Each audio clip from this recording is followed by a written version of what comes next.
নমস্কার বন্ধুরা, আমি গোলাপের ভিডিও নিয়ে চলে আসলাম। এত সুন্দর গোলাপ আমি বহু বছর বাদে ফোটাতে পেরেছি। তার জন্য আমি প্রকৃতির কাছে চিরকৃতজ্ঞ, সবসময় কৃতজ্ঞ। তারপরে এবার একটু বেশি ভালো রকম ভাবে গোলাপ ফোটাতে পেরে আমার এত আনন্দ। দেখুন যে কত সংখ্যায় গোলাপ ফুটেছে এবং সাইজ কত বড়। এক একটা গোলাপের সাইজ দেখুন, সংখ্যায় দেখুন, এক একটি গাছে কত গোলাপ, কত ভ্যারাইটি দেখুন।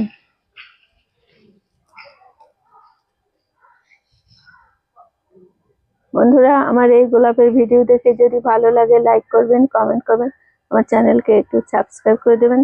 আমি উৎসাহ পেয়ে আরো সুন্দর ভিডিও নিয়ে আসবো সামনের বছর, আরো সুন্দর গোলাপের ভিডিও। নমস্কার বন্ধুরা।